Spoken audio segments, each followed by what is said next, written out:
Fala pessoal, e aí? Como que vocês estão? Hoje o tema ele é diferente de insights, ele é diferente do caminho que estávamos trilhando. Nós iremos hoje falar um pouco sobre inteligência artificial, nós abordaremos aqui nesse canal alguns temas tecnológicos também. Como a primeira ideia, a primeira visão, nós poderíamos discutir um pouco, conversar um pouco sobre o surgimento da inteligência artificial, ideias, o conceito, aonde que surgiu, com quem que surgiu. Então, por isso que é muito importante você assistir esse primeiro vídeo, pois os próximos serão mais fáceis se você compreender esse. Se você tiver algum assunto, se você tiver algum tema específico de inteligência artificial ou assunto tecnológico, deixa aqui nos comentários. É um assunto que eu sou apaixonadíssimo, eu vivo isso no meu dia a dia, então eu terei total honra em poder estudar e trazer aqui para vocês. Então comente aqui embaixo qualquer tema. Se você já é inscrito, muito obrigado e deixe o teu like, mas se você não é, eu te convido a fazer parte deste canal. Tenho certeza que vai ser incrível a tua presença aqui com a gente através da inscrição.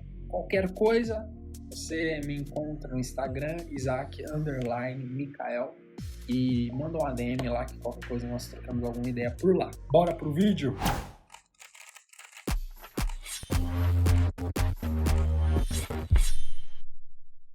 Olha só, a ideia da IA, de inteligência artificial, na minha concepção, assim, é algo muito relativo. Porém, eu vou por uma linha muito conhecida, que é do século XVII, por René Descartes,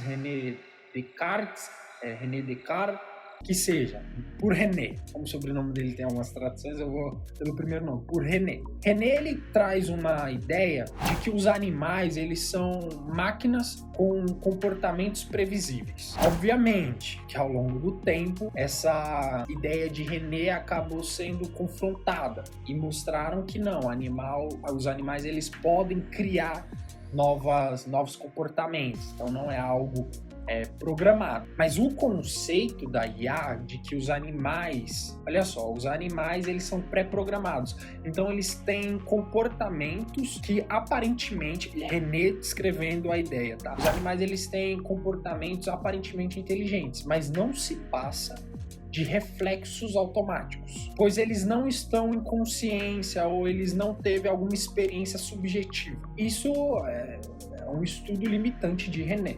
E, aliás, esse estudo ele é através do dualismo, onde separa a mente e corpo. É algo complexo, eu não vou obviamente falar aqui, porque aqui a gente vai falar da tecnologia e não de filosofia. Mas a ideia de René é uma ideia onde existe regras para ter determinadas atitudes. Então, se passa um boi na frente de um leão, é previsível o que o leão vai fazer. É uma regra ali, mais ou menos. Isso parte daquele conceito mecanicista do universo. Essa ideia mecanicista, ela vem da concepção de explicar o mundo material através de leis e matemática. Então, assim, como se o mundo fosse uma mera ou grande inteligência artificial ou um grande programa, onde há explicação para tudo, mas a explicação ela não é da área divina, tipo, existe um criador.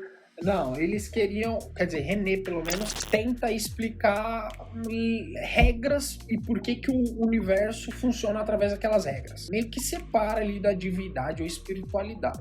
Essa ideia, então, de regras ou de programação, por mais que não há palavra nesse século XVII aqui para que René venha explicar dessa forma, nós conseguimos entender dessa forma. Que ele queria dizer que o mundo é um programa, ou que os animais é um programa, algo assim, ou são programados. Isso no século XVII.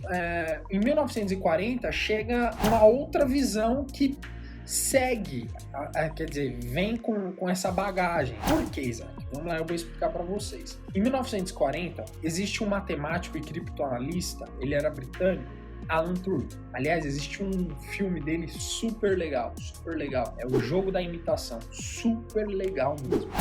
E Alan Turing, ele teve uma participação muito boa na Segunda Guerra Mundial como criptoanalista. Ele liderou um time onde eles tinham o objetivo de decifrar alguns códigos alemães. E tinha um enigma, era algo quase impossível de se decifrar. E Alan Turing, ele tem a máquina de Alan Turing, porém ela é mais um modelo teórico, seria um algoritmo, pensa dessa forma, tá? Eu vou tentar explicar aqui, mas gente, eu vou ser muito genérico. A máquina, por mais que ela é primeira, é de primórdios, vamos considerar assim, mas não é tão fácil explicá-la. Mas ela se consiste em uma fita, então imagine uma fita. Essa fita pode ser infinita, uma fita. E essa fita, ela é repartida por casas, tá bom? Imagina uma fita e casas. Existe o cabeçote da fita. Esse cabeçote, ele vai ser um leitor. O que ele vai ler, Isaac? Ele vai ler o que tem em cada casinha. Quando ele lê, ele leva essa informação para a unidade de controle. Então, o leitor, por exemplo, na casinha está escrito A. Eu posso colocar qualquer coisa nessa casinha, imagine assim. Então está escrito A. O leitor fala assim, tá, na casa 1 tá A. Aí ele fala lá na unidade de controle. Unidade de controle, na casa 1 eu tenho o A. O que eu faço? Aí a unidade de controle fala assim pro leitor, não faz nada. Aí o cabeçote ia pra casa 2 da fita. Então ele tava na casa 1, ele ia pra casa 2. Chegava na casa 2, tinha a letra Z minúscula. E aí o cabeçote falava pra unidade de controle. Unidade de controle, eu tenho a letra Z minúscula. O que eu faço? Aí a unidade de controle falava, na regra, quando tiver na casa 2, Z maiúscula, tira e coloca B maiúscula. Aí o leitor ia fazer isso. Tirava Z, colocava a letra B. E aí, minúscula, maiúscula, dependia da regra. Então, o cabeçote, ele lia o que tinha na casa da fita e via qual que era a regra. A regra, ela era programada ali na unidade de controle. E aí ficou conhecido como a máquina de Turing. Além disso, em 1950, Turing, ele vai publicar um artigo seminal, tá bom? Que o nome é Computing Machine Intelligence. Obviamente, no inglês não tá tão praticável assim, dá para perceber. Na tradução, são máquinas computadoras inteligentes. Inteligência. Esse artigo, esse estudo de Turing, vai ficar com o título de teste de Turing. E o que seria esse teste de Turing? O teste de Turing, ele vai abordar um experimento imaginário. Por que imaginário, Isaac? Porque ele não chegou a levar à prática, mas nós sim, vocês vão entender por quê. No teste de Turing, contemplava, sonhava-se, almejava-se que quando um humano interagisse com uma máquina de forma escrita e essa máquina conseguisse enganar o humano, era considerado uma máquina inteligente. Tá, Isaac, mas o que tem a ver ele falar isso e hoje em dia? Que são chatbots. Sabe quando nós mandamos uma mensagem e vem uma atendente virtual? Era a concepção de Turing. Então, o teste de Turing, para ser aprovado no conceito, tinha essa etapa, não vou dizer etapa, mas tinha esse parâmetro, onde uma máquina inteligente é considerada inteligente quando ela consegue se passar ou ter algum comportamento humano. No caso do teste de Turing, na fala, na escrita, quer dizer, desculpa, fala não, na escrita. Então, nós conseguimos ver que tanto René quanto Alan, eles trazem uma concepção, um conceito. A computação, ela se inicia aqui, nesses conceitos. A inteligência artificial, ela vai se iniciar aqui nesses conceitos, tá bom? E vamos entrar em 1950, porque é lá que vai acontecer a palavra inteligência artificial, com o professor John McCarthy. E assim, ele organiza uma conferência lá em Dartmouth para reunir alguns pesquisadores que tinham o interesse em discutir um pouco mais sobre máquinas com habilidades cognitivas. A conferência, ela vem com 2 propósitos, ou com 2 ideias que eu considero, tá bom? É uma consideração minha. Primeiro, investigar a possibilidade de criar máquinas que tenham comportamentos humanos. Então, na minha opinião, quando ele cria essa conferência, tem esse objetivo. E tinha um segundo objetivo, que era eles discutir a estimulação à pesquisa de sistemas inteligentes. E nessa discussão acaba acontecendo a tentativa do primeiro código de IA, que é o Logic Theorist, de Alan Newell e de J.C. Shaw. Tem pessoas que vão levar ali a contribuição para Herbert e Simon, mas são dois pioneiros que eu considero, que são o Alan e o Shaw. O objetivo desse programa, Logic Theorist, era que ele poderia comprovar teoremas matemáticos, usando ali a lógica formal e passando os passos a passos de um matemático humano. Então a ideia era um programa onde ele ia se passar como se fosse um matemático provando algum teorema. E para demonstrar esse teorema, tem a ideia do método conhecido como Proof Search, que é a busca da prova, onde você tem um conceito, tem alguma coisa e ele tenta encontrar sequência de padrões e o resultado esperado. Nós começamos a perceber o corpo de tudo, o corpo da inteligência artificial se iniciando aqui, nessas discussões. E aí, quando nós entramos na década de 1960 e 1970, nós conseguimos ver a interação boa mesmo da computação com o humano e a computação tendo atitudes humanas. Por quê? Olha só, um professor, Joseph Weinzbaum, creio que é assim, é um sobrenome alemão, professor de ciência da computação do MIT, ele acaba desenvolvendo um programa de 1964 a 1966, o ELIZA. Onde o ELIZA, ele consiste em ser um programa, um algoritmo, que procurava palavras ou frases padrões. Ou melhor, vamos lá, vou reformular a frase, tá bom? Ele procurava padrões em palavras e em frases, onde o usuário colocaria. Era uma interação do usuário, então o usuário colocaria alguma palavra, a máquina iria identificar naquela frase padrões. E aí tinha regras. Então, para a inteligência artificial, o ELIZA é muito importante na história da inteligência artificial. Então, como que funcionava? O propósito era que esse algoritmo, que ele poderia se passar como um psicoterapeuta totalmente atento ao usuário, totalmente um bom ouvinte. Era excepcional, que se passasse como aquela pessoa que presta atenção em suas palavras e vai te dar dicas de alguma coisa. E muitas vezes refutava com perguntas. Então, como que era o funcionamento do ELIZA? Mais ou menos, tá bom? Era assim, ó. Eu colocaria assim, ó. Estou triste. O ELIZA, ele vai identificar que estou é um estado meu e triste é um sentimento.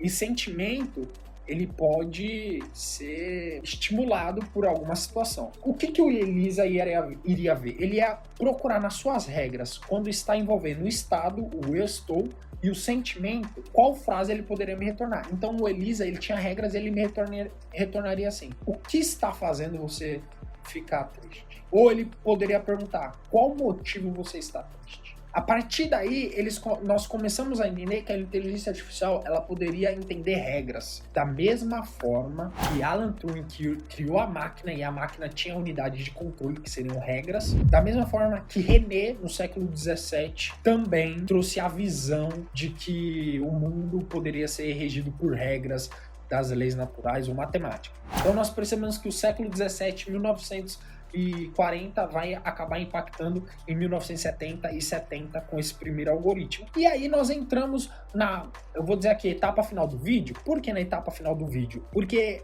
eu vou ser bem genérico nesses dois tempos agora, pois eles vão trazer mais vídeos no futuro para este canal. Então eu não vou me aprofundar. Mas em 1980 e 1990, acaba acontecendo ali as redes neurais artificiais. Por quê? Em todo momento, antes, eles estavam olhando o comportamento humano, as regras do comportamento humano e fazendo a máquina imitar. Ao avanço disso, eles começaram a pensar assim: poxa, e se a máquina aprendesse a regra? É diferente. Uma coisa é eu falar para a máquina qual é a regra e ela obedecer. Outra coisa é eu ensinar a regra a aprender ou aprender ou identificar regras. Seria mais ou menos nesse estilo. É um pouco confuso, mas é muito simples na hora que você vai estar programando ali. Eu acho que dá para entender. Então, o que eles falaram? Poxa, mas como que o humano aprende as regras?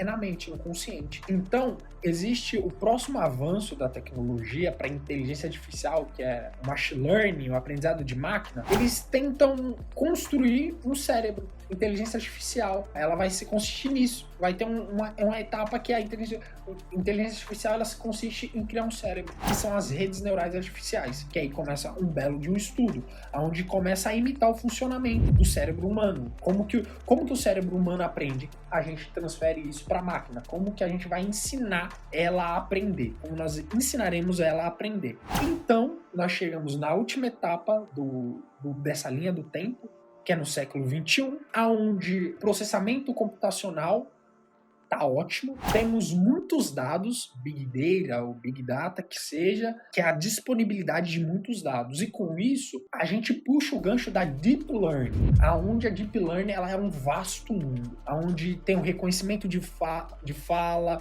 nós temos visão computacional, nós temos sistemas baseados em recomendação. Então, por que o YouTube recomendou esse vídeo para ti? Como que o YouTube entendeu que esse vídeo serve para ti? Isso tudo é uma IA, é uma inteligência artificial. Então, a trajetória da inteligência artificial, ela se começa em uma visão, em um estudo, que eu não estou falando que concordo com ele, mas estou falando que ele trouxe semelhanças a ramificações da inteligência artificial no conceito, que é o estudo de René. Depois veio com Alan Turing, e aí a gente consegue discorrer e parar até os dias de hoje, com visão computacional, reconhecimento de face, reconhecimento de fala, chatbots e por aí vai. A inteligência artificial, ela percorre caminhos e ela não para. É por isso que neste canal nós teremos muitos e muitos vídeos interessantes. Para isso, eu te peço, curta, inscreva, compartilhe, ative o sininho e será uma honra continuar falando de tecnologia, inteligência artificial e qualquer outro assunto que engloba esse mundo de conhecimento.